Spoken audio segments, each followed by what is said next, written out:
unbelievable! Will you please act like you have more than a two-word vocabulary? Is there air? You don't know! And now, a yak. Yak!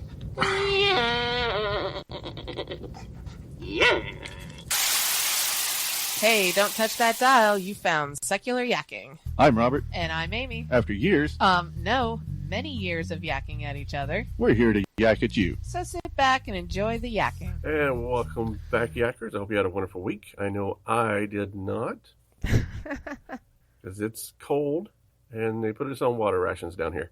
Yeah, that's crazy. Yeah. Anyway, that'll come up in my other show if anybody wants to listen to it in 2 weeks. Oh, yeah, that's right. You have that other one. Yeah. Anyways, we do have some Twitterers. Twitters.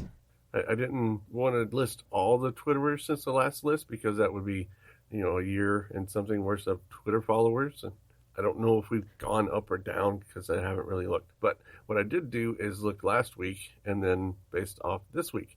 So this is this week's Twitterers. Oh, okay.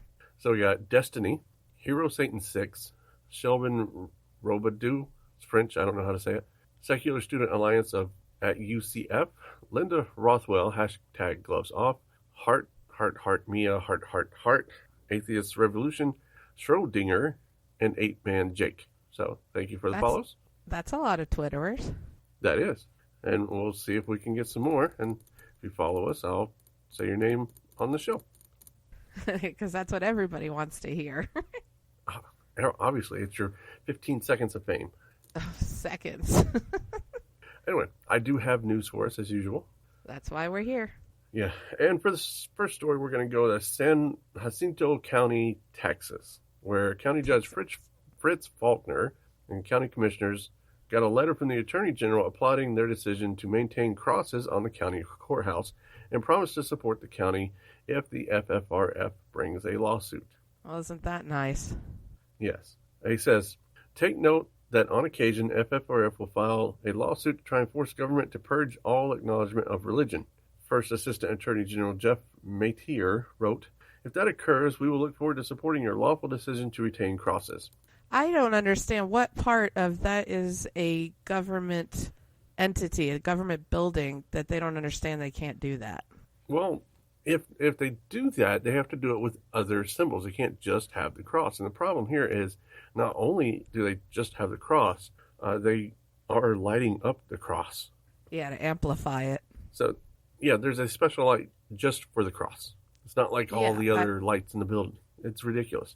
It's absolutely ridiculous. And honestly, I agree with if you have one, you have to have, well, you can't really have them all because if you had all religions, there'd be no room. But I personally, in my opinion, would prefer to see none, honestly. Yeah, none is the default position in government. It should have no opinion whatsoever on religion. It's pretty simple. Absolutely. Well, last week, the commissioners voted 5-0 to keep the crosses on the windows of San Jacinto County Courthouse. And the FFRF informed Judge Faulkner that the local resident complained about the crosses, which they called a blatant violation of Establishment Clause of the U.S. Constitution.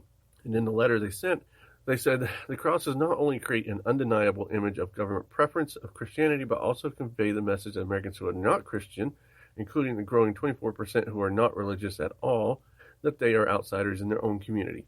And that's exactly what it says. No, that's exactly what that says. If you're an atheist and you're walking into this courthouse, are you worried you're going to get a fair shake? Well, it pretty much states that you're definitely not going to. I mean, they're blatantly doing this with no shame about it, so obviously you won't get a fair shake. Right. Yeah, they need to just take these crosses down or put up a secular display if they want one. But I don't think they can do that. They have to, it's so weird that they have to display their Christianity to the point of excess. Well, what I don't understand is why do they need to do this at the courthouse? This is for your personal business. This is not it's not even a place of business, in my opinion. It's not appropriate. No, it's a government entity. Well, besides the fact it's a government entity, it's inappropriate, obviously, of course, because it's a government entity, but just professional wise, just showing favoritism like that is ridiculous. Well, it goes to the idea, or their idea, that in order to be moral, one must be religious, and therefore any place of morality, like a courthouse, has to display religion. But what I don't understand about that thought process of, if one being moral, I don't understand why they don't see that morals should also include the fact that not everyone thinks as you do, and morally you would be a good person to accept the fact that not everyone thinks as you do, and, to each their own. You don't need to shove it down everyone else's throat. Well, that would be asking far too much of them. Obviously it would. Yeah. Anyway, I have another story about a sign. Okay. And if you followed us for any amount of time, you know about my goal to replace religious national motto with a secular one. Absolutely. Well, in March, South Dakota, Governor Kristi Noem signed a bill requiring all public schools to display the national motto, "In God We Trust." But some high school students say it should be more inclusive. And as it should. Yeah, it should be. So they presented a sign, which I have a picture of. I'll put that in the show notes. But it's a printout, and it says, "In God We Trust," and it would essentially have one of those spinny selection things for God, the spirits, Buddha, Brahman, Allah, science, ourselves, and Yahweh. And then it says, "We trust." So it's a pick your God sign. Right, it's that blank space, fill in the blank space kind of thing. Yeah, it's really a fill in a blank, because that's what it should be. If you're going to have this motto, have it blank in whatever we trust. Right, because everyone believes in something different. Well, the members of WISE, which stands for Working to Initiate Social Equality, spoke to the school board and gave a release to the board stating, "We take great pride in being Americans." But they said posting the motto would favor Christianity over other religions. They said that could make some students feel excluded. As it would. Yeah, it would. It's just like with the courthouse. If you're even if you were a Muslim student going to that school and you see "In God We Trust," that doesn't include you, because everybody knows, even the people who say that it's different, knows that they mean Christian God. Of course. I mean, this is America. Yeah. It's sad, but it's true. Yes. And, we are a nation of mostly Christians, right? And Christians pretty much run everything around here. So when they say "In God We Trust," they are absolutely saying Christian God. And I have seen very few arguments that come from any other religion. Oh, yeah, absolutely. And I've been doing "In God We Trust" for 4 years. I've seen all the arguments. Yeah, it's a clear given that when they say "In God We Trust," it's a Christian God. I mean, it's like no brainer. Yeah. Well, Abigail Ryan from the WISE, which is a pretty nice acronym for their group, says this: "I think it's really foundational element of American society is that we are a cultural melting pot, and it is important that we make all people who come to America feel welcome and to be more in accordance with First Amendment, since we all have the freedom of religion." Very well stated. I was just going to say, she couldn't have said that any better, because, that's exactly what we have been saying for, ever. America is a melting pot. That's what it's always been known for, and this country just seems to getting more and more divided in every sense lately, and, it needs to come back to that. Well, I dislike the melting pot idea, because the melting pot idea is more of a everybody becomes one thing. That's right. You said this before. I like the stew idea, or the soup idea, where everybody's individual taste add to the flavor, right? Yes. You can just pick up parts and they're still good on their own. But if you meld everything together, everything becomes the same. And we don't want the same. We want to see that cultural diversity. What good is that's why I don't like tomato soup. It's just one taste.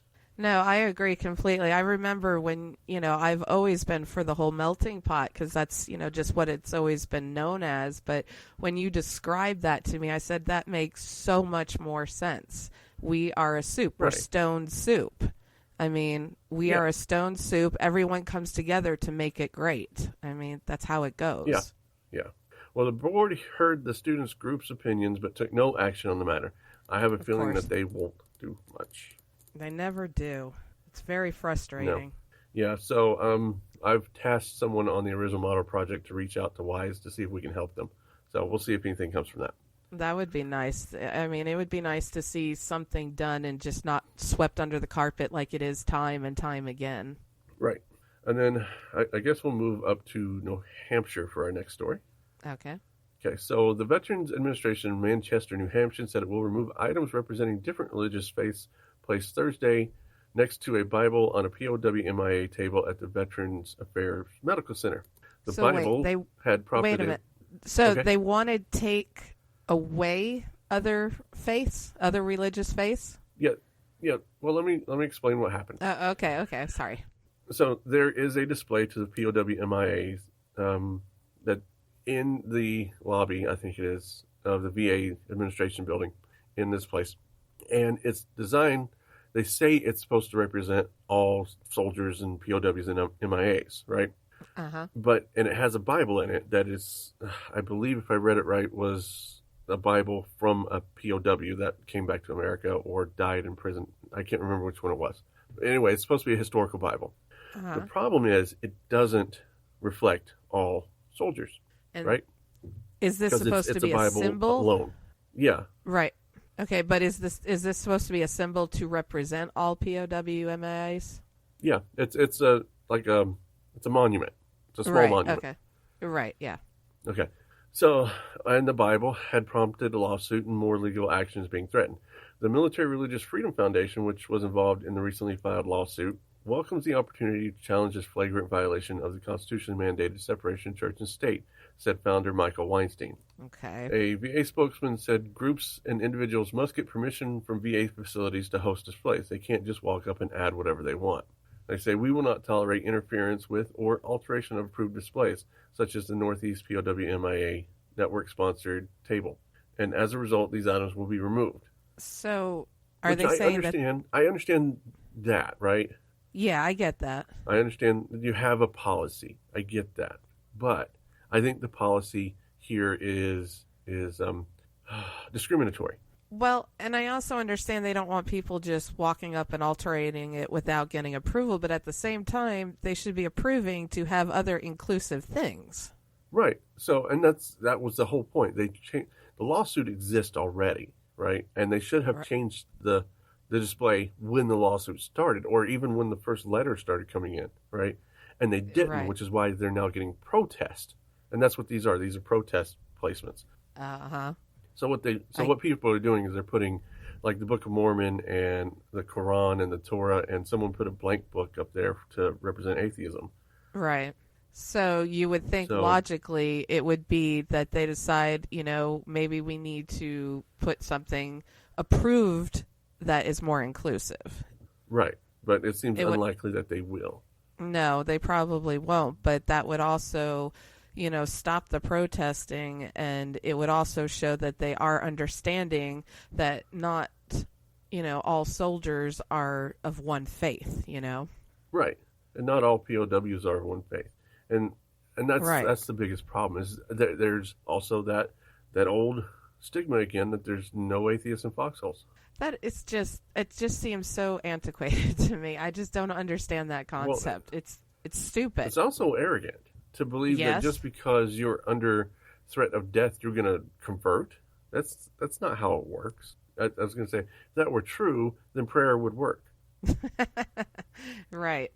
But they always seem to assume that atheists on their deathbeds will go ahead and convert to God after they've lived their lives as an atheist. And that is, it just doesn't make any sense, because that means that they assume that we've always believed that there was a God all along, which is just ridiculous. Well, they believe that they make this assumption that we just hate God, or that we just want to sin, so we say we don't believe in God. But that's ridiculous. You can't hate something that doesn't exist. Yeah. And there's a term for that. It's called misotheism, which is a hatred of God, which means you believe in a God, but you just hate that God. Well, I was going to say that's something entirely different. You have to believe in something in order to hate it. Which is what I would be if they proved their God existed. Well, and, in that on that line, that's exactly what I have always said forever, that if they can prove without the shadow of a doubt that their God exists, I still would not worship that asshole because of the crap that if he's supposed to be all powerful and lets what happens, then he's a jerk. So, no thank you. Yeah, I agree. I am an old man, and most people hate me, but I don't like them either, so that makes it all even. Then I still absolutely love that. Yep, we got our Potter Award again this week. This week's award, I decided to give this to several winners because it's been that kind of week. That's interesting. Yeah. Those would be the state legislators and governors of Alabama, Georgia, Ohio, Mississippi, Utah, Arkansas, Kentucky, and Iowa. Wow. Can you guess why? Oh, I think I already know, but go ahead. These states have passed laws that restrict abortion, making them felonies, and some states may carry life in prison. That's just absolutely absurd in all forms. Right. So I thought we would take a look at these wonderful laws that they're passing. Yes, let's. So Alabama banned all abortions except to avoid serious risk to the mother. An amendment to exempt rape and incest failed to pass. That's such crap. So basically, if you're raped, you have to carry your rapist's child to full term. Well, and on the sense of incest, if you are a little girl who has been raped by her father for years, which I know several women who have been in this situation, and you get pregnant, you could have a child that's like even as young as 10, because, sometimes you start getting your periods at that time, and she becomes pregnant. Are you seriously telling me that she cannot have an aborted child when she's 10 years old by her father? That's disgusting on many levels. Yeah, and it gets worse. The punishment can be up to 99 years for the doctors. That's just ridiculous. Yeah. Under Alabama's new law, they left a clause in there that says that women would not be charged with the crime. Well, because they're not complete assholes. Well, actually, that's surprising because I thought they were charging the women as well who have it done. I didn't know that they had decided we'll get not to that. to. Oh, okay. Yeah. But it was a change in the wording that allows embryos to be classified as humans, and it applies current laws regarding murder, which is how they do it. So that's how they're getting away with the whole life in prison because it's considered murder. Right. Unbelievable. All right. Mississippi, Georgia. Yeah, it is. It's ridiculous. We'll get into my reasoning why I think they're doing this here shortly. Mississippi, Georgia, Kentucky, and Ohio passed heartbeat bills, which bans abortion once a heartbeat is detected. The law places that at about 6 weeks. The problem is with this is that is not an actual heartbeat. Well, I was going to also say, which I didn't realize that, but I was also going to say most women a lot of times don't even realize they're pregnant at 6 weeks. I mean, a lot of women don't. 6 weeks is 2 weeks late for most women. Yeah, and most women not necessarily, realize that that's what that is. They just think it's, just late, because sometimes that's how it happens. Here's also the biggest problem with that is how they figure when pregnancy starts. They start from the last known period, right?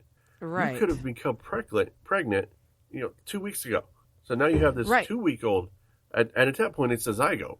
Right, but since they date it from last known period, it doesn't. Yeah. Right, that's what I was just going to say, because they count the 40 weeks not when you get pregnant, but based on your last period, which you're not fertile until 2 weeks after you've had your last period. So, like you said, you would very much only be probably 2 weeks pregnant. I mean, literally. And some people have very irregular periods. Oh, many. Yeah. So if you change your diet, you can change up your whole schedule. Hell, if you're under stress, you just changed your cycle. Exactly. Yeah, it's ridiculous. So, and like I said, it's not even really a heartbeat. What they're actually hearing, and they're not actually hearing it either, what they're actually talking about is the spot of cells that become the pacemaker. And that starts sending electrical signals, which on an EKG is a flutter.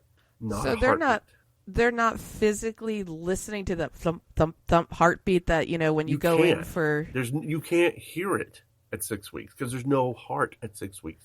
Well, and that's what I was thinking because, women get to listen to their baby's heartbeat, but not that at early. like 3 months.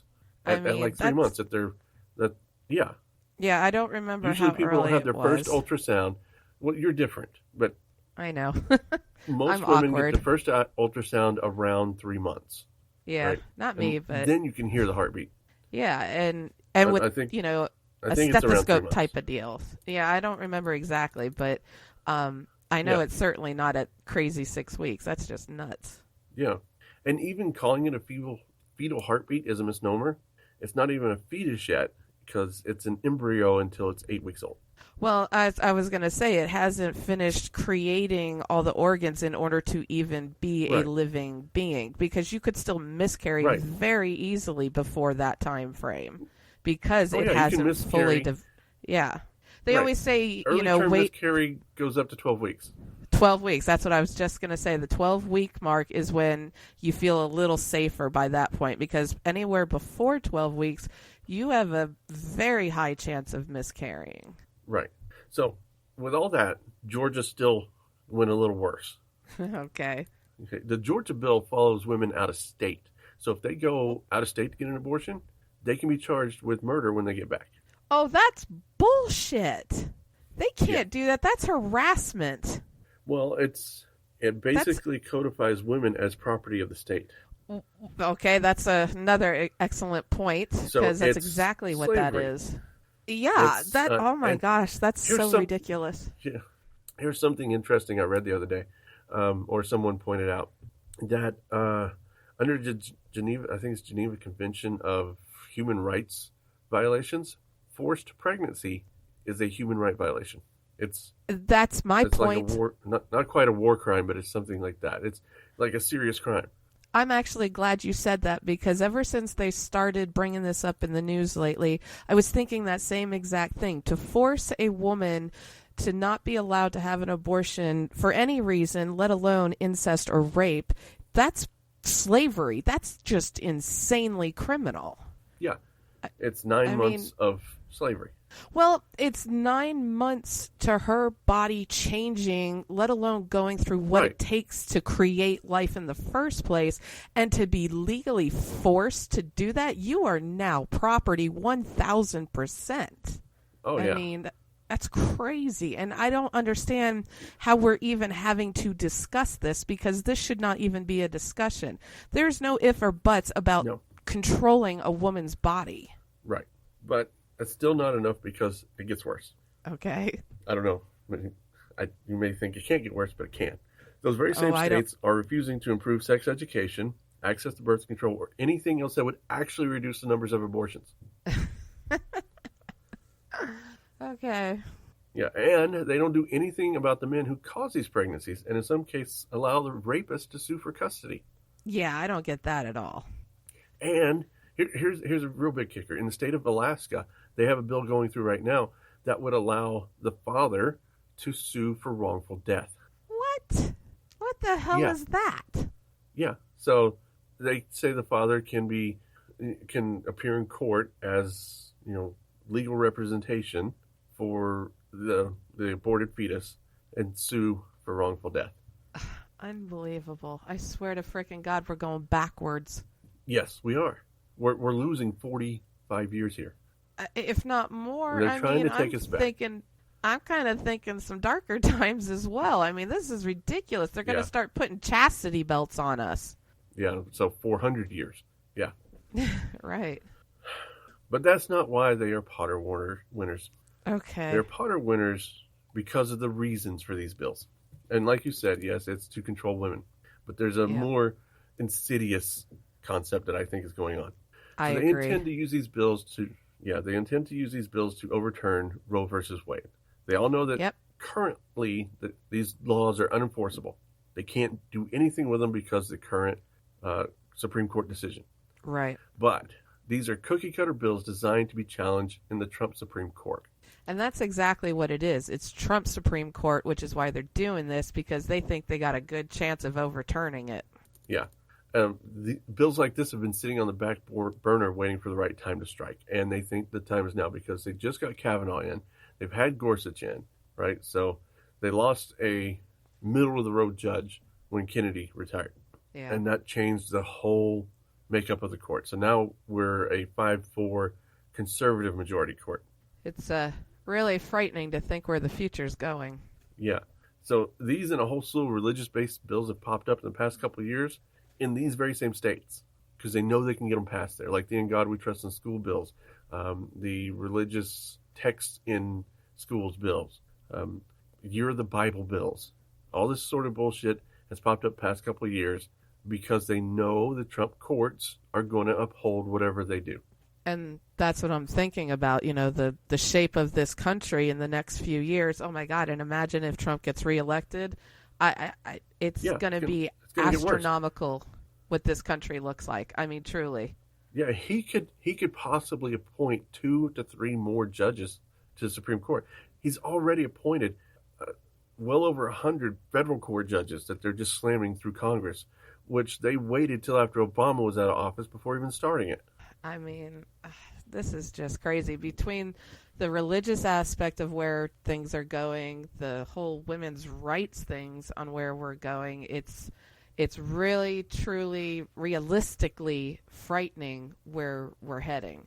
And right. It's blowing my mind that not only is this happening, but that as Americans of this entire country, we're letting this happen. Right. I mean, and if you look at the timeline of what they're doing it in the exact opposite order of when rights came in. Yes. Yeah. So like with same-sex marriage, they're doing everything they can to fight same-sex marriage. Making stupid laws that still make it hard for homosexuals to get their rights, even though they're married, right? And they're doing the same thing with women's rights. They're taking away those rights. They refuse to do equal pay for women. They refuse to acknowledge racial strife right now because it's back like we're in the 60s again with all the racial strife. They're slowly breaking back every single progress that's been made over the last 100 years. And given enough time, then we'll bring us right back to the 1700s. That's exactly what I'm thinking, because that's really what it feels like we're doing. And unfortunately, we're doing it at a phenomenal speed. I mean, if you look at the overall scale of it, it's a phenomenal speed in history that we're doing this. Right. And the only thing that I think will save us is, oddly enough, is the millennials. When they actually get off their ass and do something. Well, that's just the thing. They got to get off their ass and vote and make changes. Just talking about it isn't doing it. I mean, actions speak louder than words so much it's not even funny. Yeah. So they got to make the effort. They got to get out there and do the things to make it happen. Well, and the same goes for any generation when you think about it, because, even people in our age bracket, people talk the talk, but I'd like to see someone walk the walk, even if that means just freaking getting off your butt and voting. If you don't vote, you can't complain. And I think it's ridiculous. I agree with that. Yep. Because the non-voters gave us Trump, in my opinion.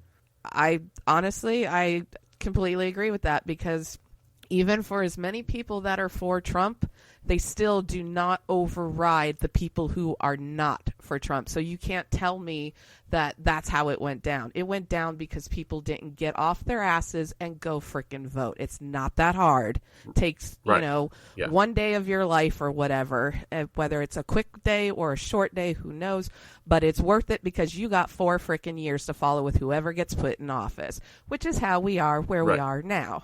Exactly. But anyways, it's a frightening future. It is. And I'm going to stop it there before we blow up a gasket. You think? Yeah. All right. I guess I will see everyone next week. That'll be next week for me as well. We always like to hear your feedback, so leave us a voicemail at 704-802-YAK or an email at podcast@secularyakking.com. More input. All comments are welcome. We like to hear the good, the bad, and the ugly. You also can find us on Facebook, Twitter, YouTube, and Google+. If you like our show, head over to your podcast directory of choice and leave us a 5-star review. If you really like the show, support the show on our Patreon page. I'd buy that for $1. And we'll be back next week with more yakking to please your eardrums. Bye-bye, boys. Have fun storming the castle. Think it'll work? It would take a miracle. Goodbye.